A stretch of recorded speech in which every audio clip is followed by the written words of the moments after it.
Hi, Diane again from the EFT Learning Center at getbetternow.com. I thought today that we would talk just a little bit about something that we call pop-ups when we're doing EFT. Now when you're doing EFT, you'll be focusing on an issue that's bothering you. It could be emotional, it could be physical.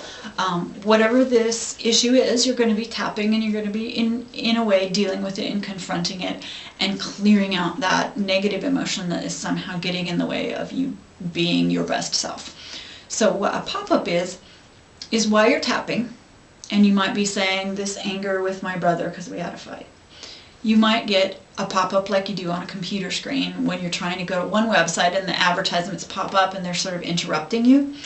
What a pop-up is in EFT is that it's a related issue. It's something that emotionally in your subconscious mind is somehow very connected to what you're working on in that round of tapping.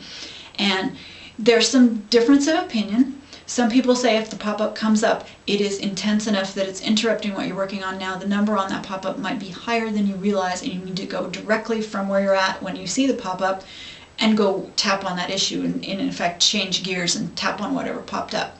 I've heard other people say that you should finish the round that you're working on first and then you address the pop-up. Now it's really up to you.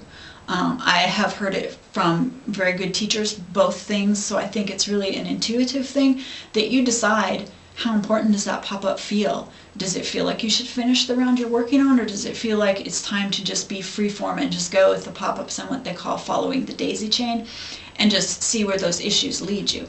So if you're doing EFT and you're really wanting good results, be aware of pop-ups, and you might even decide, well, it doesn't feel intense enough to work on it right now, but what I'd like you to do if that happens is to always have your pen and paper handy and just quickly jot down what your setup phrase will be if you were going to work on it right now. And that way when you come back to it later, it's real fresh and it's real true, and you really have the tool you need to go ahead and work on that connected issue.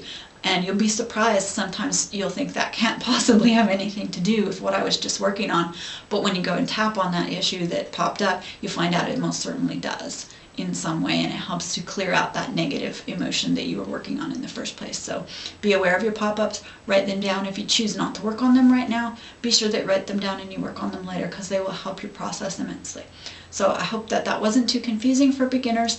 If it was, feel free to leave me a question at the Get Better Now website, which is get-better-now.com, and you can go to the forums or you can pick up my email address from that website and you can send me your question or your comment about pop-ups. Thank you.